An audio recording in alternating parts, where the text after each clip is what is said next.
Caminito para la vega montada en la burriquita íbamos mis abuelos y yo a la tierra a trabajar. Mariquita era cubeta, hay trapos, ponte a lavar. Entonces yo me ponía a lavar con mi carita morena y una piedra de río. Yo lavaba el camisón de mi abuelo, que se está poniendo viejo de tanto trabajar para ganarnos el pan.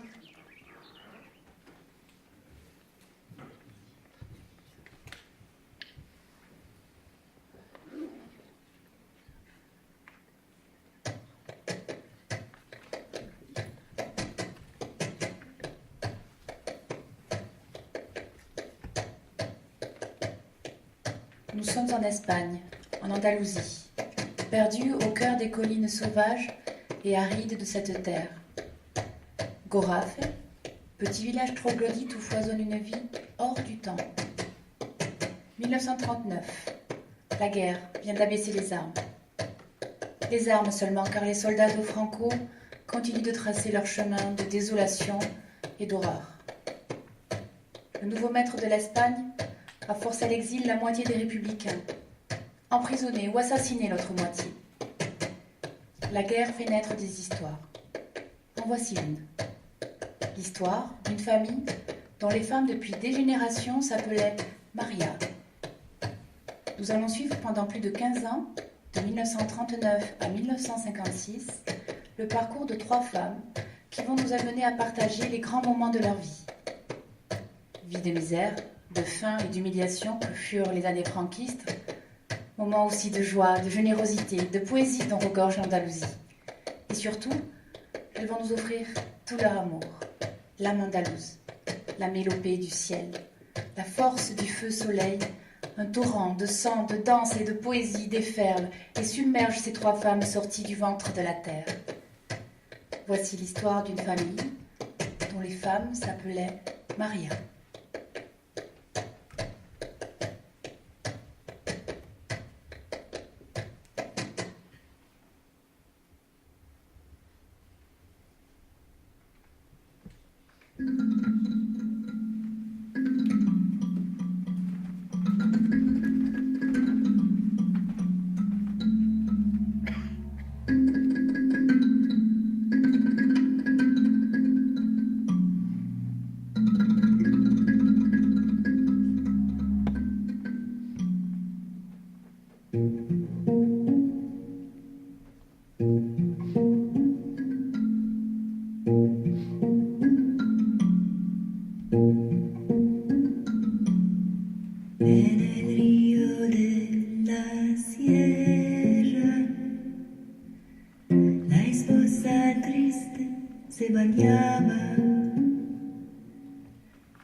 No te pongas un vestido.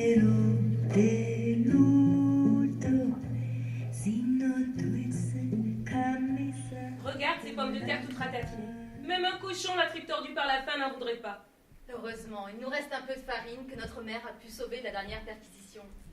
Nous ferons des migas. Dios mio, combien de temps va encore durer ce calvaire? Et toi, tu as trouvé quelque chose pour le repas de père? J'ai les mains toutes ramollies à force de remuer cette graisse. Pour essayer de trouver en vain un éventuel morceau de morcilla.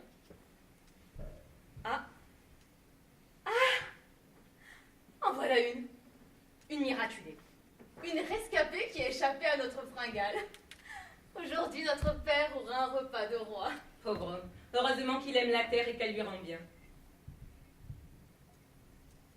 Félissa, redis-moi ce que tu as entendu au village au sujet de nos hommes. Je sais, ça fait des centaines de fois que je te le demande, mais ça m'apaise de l'entendre de ta bouche. Que rico! Cela fait 5 mois que la guerre est finie et je n'ai toujours pas de nouvelles de Manuel. Tu dois espérer, Maria. On dit que des milliers de soldats et de civils ont réussi à franchir la frontière. Ils sont en France bien vivants. Je sais que Manuel et Diego sont là-bas.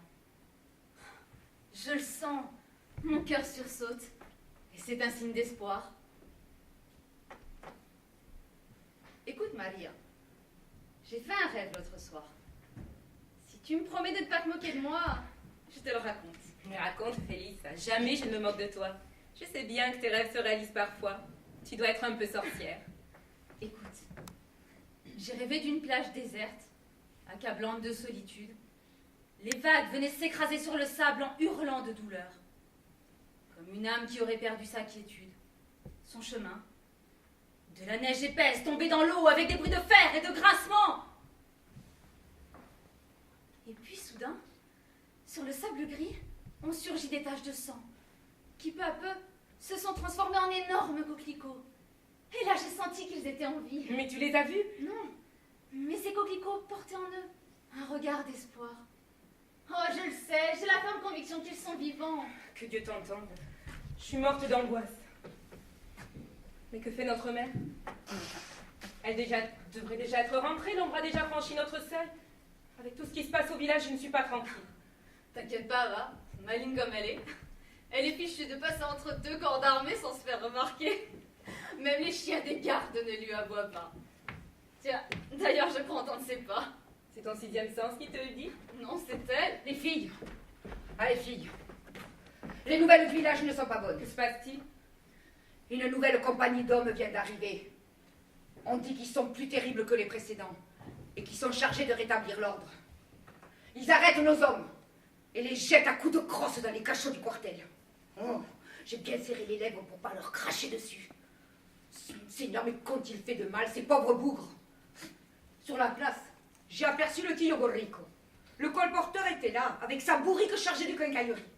Alors je me suis faufilé entre les uniformes, trop occupé à hurler des ordres. J'ai pu ainsi questionner Gorrico. C'est le seul qui apporte des nouvelles des villes voisines.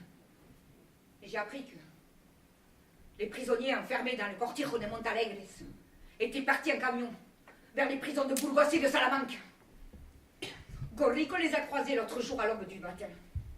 Il a aperçu parmi eux le fils de Jean de Laine, le brûlé, Emmanuel le Chenu. Pauvres hommes.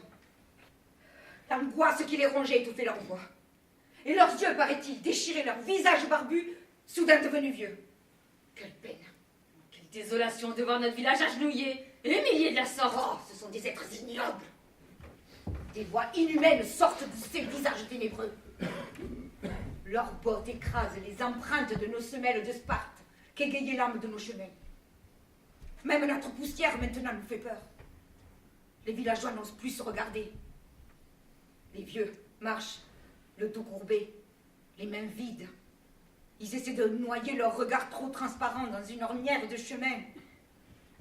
Mais avez-vous entendu dire quelque chose au sujet des hommes qui ont réussi à passer la frontière? Ceux-là, on sait qu'ils ont quitté le pays. Ils doivent être bien à l'abri derrière la montagne. À l'abri, nous n'en savons rien. Gorrico est également passé par le cortejo de la cousine Josefa. Il nous a ramené un peu d'huile. Il m'a donné aussi des nouvelles de Paquito.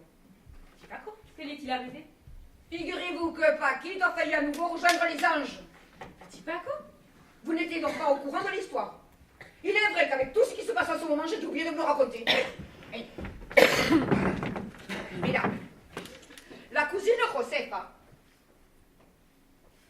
la borgne, ouais, avait décidé ce jour-là de récurer ses grosses chaises de bois, qui étaient aussi sales que les perchoirs dans son poulailler. Elle avait pris une bouteille d'acide pour les décaper en profondeur. Mais le malheur fit qu'elle en versa une bonne dose dans le gobelet, celui qui est près des cruches et qui nous sert à boire. Dios mío. Tu l'as dit, cette pauvre Josefa a toujours été un peu ligote. Sainte Vierge. Oh si, tu l'as dit que le petit Paquito, qui en fin d'après-midi revenait de la Vega, tout assoiffé comme un vieil ivrogne, se jeta sur le gobelet qui croyait plein d'eau fraîche. Heureusement que dès que la première gorgée, le petit recracha le tout. Mais le mal était fait. Toute sa bouche et le tuyau que nous avons là dans le cou était brûlé. Pendant des jours et des jours, son état fut préoccupant. Sa mère ne le quittait pas d'une seconde. Elle avait imbibé d'eau un mouchoir.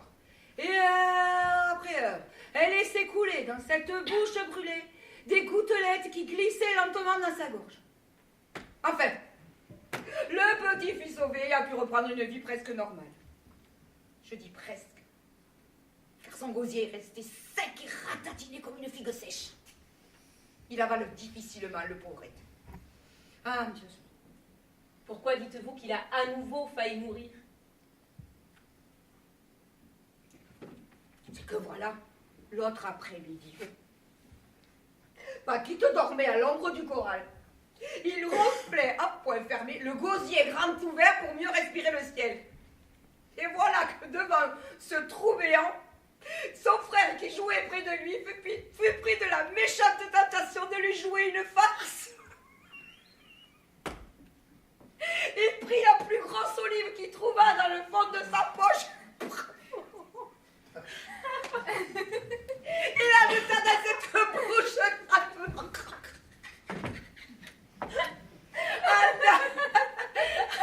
Si Paquito a pu avaler l'olive, il n'est pas sûr qu'il ait digéré la farce de son frère. Une sacrée raclée, celui-là. Aïe, Pauvre Josefa. Comme si elle n'en avait pas assez avec son mari, mort dès le 3e jour de guerre. Il n'était pas futé, lui non plus.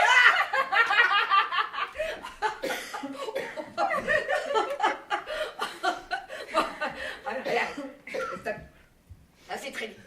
Maria, apporte donc le repas à ton père qui est à la Vega. Il doit être mort de faim et de soif, le pauvre. Ma fille, rajoute dans sa musette un deuxième morceau de pain qu'il le partage avec un pauvre. Aïe, hija, évite de passer par la place du village. Prends le chemin du vieil olivier. Fuyons ces hommes. Leur silhouette noire terrifie même les pierres les plus sèches. Moi, je vais récupérer ta fille, ma petite Mariquita, qui doit certainement jouer avec le fils du chenu. Encore un qui n'a pas fini de faire des bêtises. Ouais, Son père absent, maintenant derrière les barreaux. Et Annick à sa mère, seule à nourrir ses 5 bouches affamées. ouais.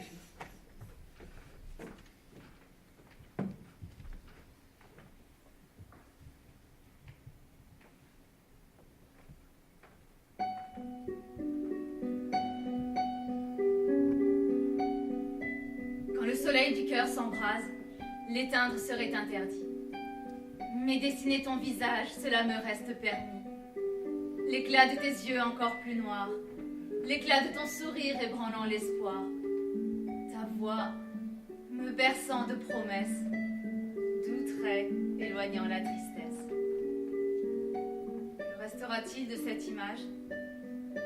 Après les montagnes, la guerre et l'oubli. J'entends là-bas, dans un autre pays, battre ton cœur, mon cher Diego. J'entends le bruit de la violence déchirer nos vies. J'entends vaincre la flamme de notre amour. Restera-t-elle à tant d'horreur?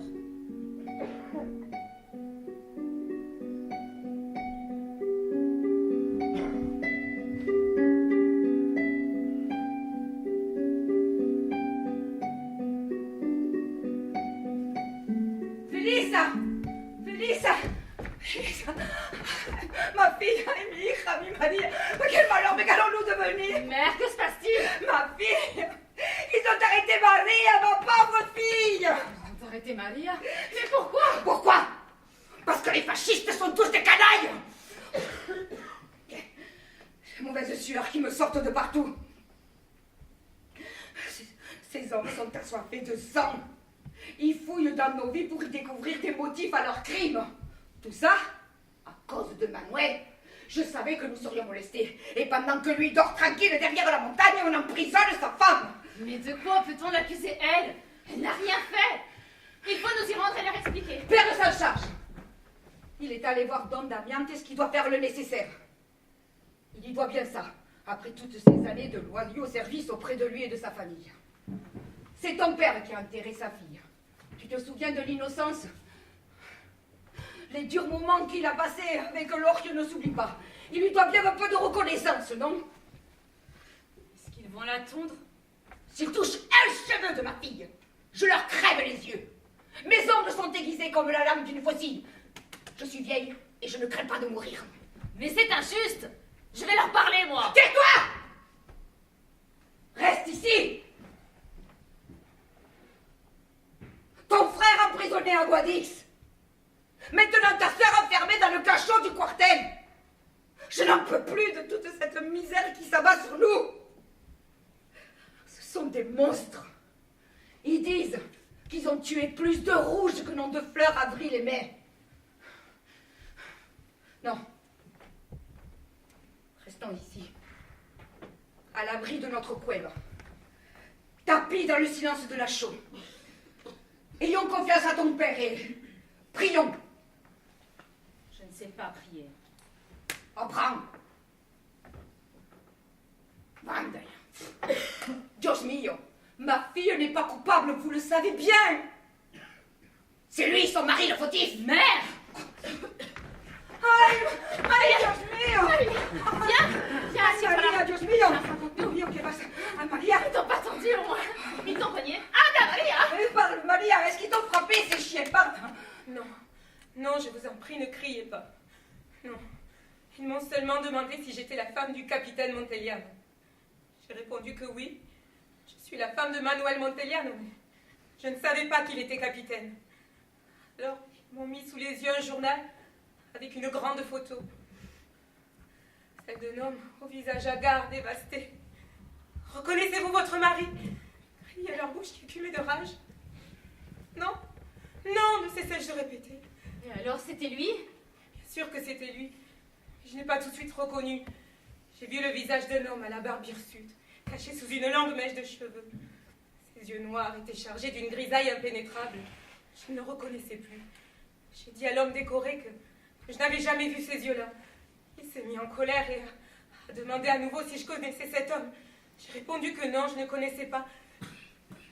Le seigneur Damiantes est alors arrivé. Ils ont causé un instant en voix basse et ils m'ont laissé partir sous une avalanche de menaces et d'insultes. Hijos de puta! Tais-toi, Félix! Les murs ont des oreilles. C'est quoi ça?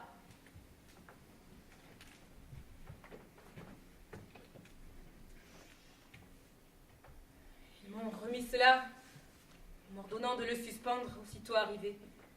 Toutes les familles ont reçu le même cadeau et le même ordre. L'accrocher et le vénérer. Il nous force à accrocher ça! Je ne supporterai pas un instant ce regard immonde qui va nous épier jusque dans notre sommeil! Por Dios, Félix, quelqu'un pourrait rentrer. Mais vous pourrez, vous, supporter ces yeux de mort? Ami, ni fou ni phare, nous devons obéir, ma fille, et nous taire. Dites-vous que désormais, nous sommes enterrés dans un puits de silence. Dorénavant, faites-vous petite, ne parlez plus, et faites semblant d'aimer Dieu et son copain Franco. Tu vois, Amalia, où nous ont conduites les idées fantasques de ton mari, ce rouge assoiffé de liberté et d'idéaux. On part à la guerre pour changer le monde et on sème un chaos de désolation. Voilà ce qu'apportent les livres. Du malheur. Un paysan doit s'occuper de sa terre et de ses bestiaux. Pour cela, il n'est pas nécessaire de savoir lire et écrire. Depuis le début, je savais que nous aurions des problèmes. Un brûleur d'église, ça n'amène rien de bon, crois-moi. Bueno, Félix, Accompagne-moi à la Vega, nous devons aider Père à charger la bourrique. Puis nous ramènerons les petits. Je les avais laissés chez la vieille Racton. Ils doivent s'ennuyer, les pauvres. Et en plus, il est capitaine maintenant. Lui qui savait tout juste se servir d'une faux. Maria, remets le caudillo à l'endroit et me donne le tournis.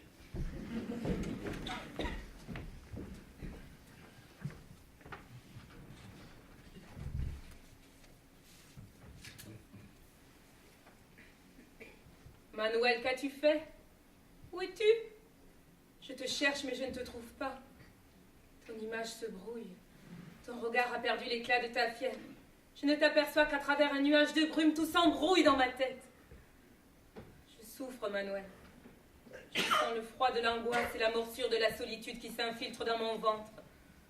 La détresse ronge mon âme, Manuel.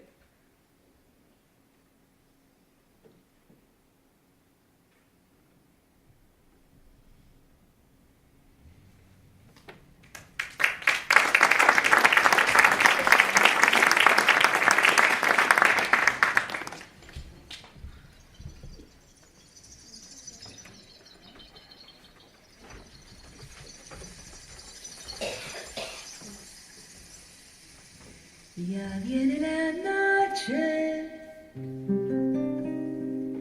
ay morena, ya viene la noche, ay morena. Golpean rayos de luna sobre el yunque de la tarde, sobre el yunque de la tarde. Golpean rayos de luna sobre el yunque de la tarde, sobre el yunque de la tarde. Si tú vinieras a verme por los senderos del aire,